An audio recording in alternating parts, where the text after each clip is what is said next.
Ça fait des mois que des milliers et des milliers de salariés perdent 30 à 40% de pouvoir d'achat à cause de la crise du Covid.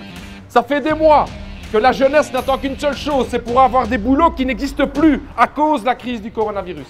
Ça fait des mois que les petits indépendants souffrent, se posent la question comment je vais finir le mois. Et pendant que tout ce peuple souffre, que font nos hommes et nos femmes politiques?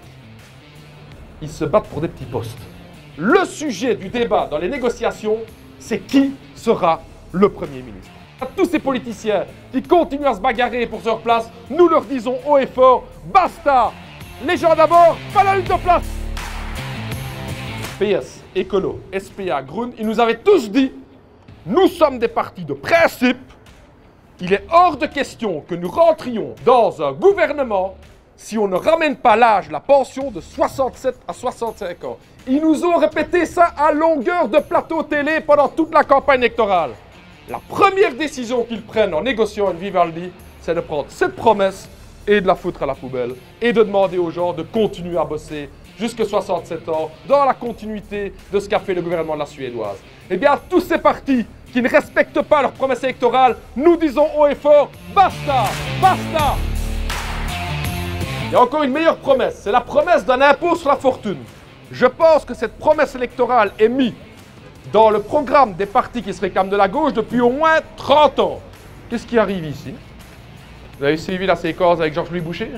Georges-Louis, il nous fait un peu des misères, il communique à tort et à travers. Voilà 6 présidents de partis qui vont trouver Georges-Louis Boucher et qui lui disent « Georges-Louis, faut arrêter avec ton petit ton un petit peu nerveux. Hein? » Georges-Louis, il va trouver les 6 présidents de parti, il dit « D'accord, je vais me retenir, je vais vous demander juste un petit truc, pas d'impôt sur la fortune. » Et les 6 autres présidents de parti, qu'est-ce qu'ils répondent? « Mais pas de problème, Georges-Louis, tiens, donne-moi le bic, on va tout simplement rayer ça de l'ensemble du programme. » Eh bien, contre tous ces partis qui refusent d'aller chercher l'argent chez les super riches et qui viendront une nouvelle fois chercher l'argent dans nos poches, nous disons « Basta !»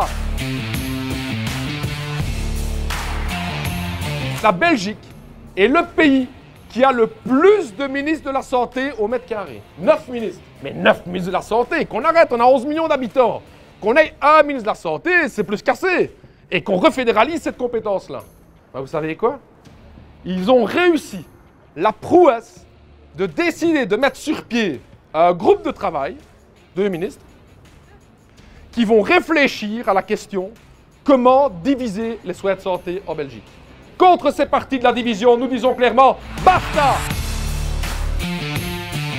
Dans les années à venir, le peuple pourra compter dans les manifestations, dans les combats sociaux, dans les combats syndicaux, avec cette opposition de gauche qui sera là, pas seulement ici au Parlement, parce qu'au Parlement, on le sait, ils décident tout à l'avance, mais sur le terrain, on pourra compter sur cette opposition de gauche, une opposition fière, une opposition de la solidarité, cette opposition qui va faire reculer ces vivaldistes avec leur politique antisociale, l'opposition qui dira clairement au nom du peuple, pour le peuple et par le peuple, basta, basta, basta, basta.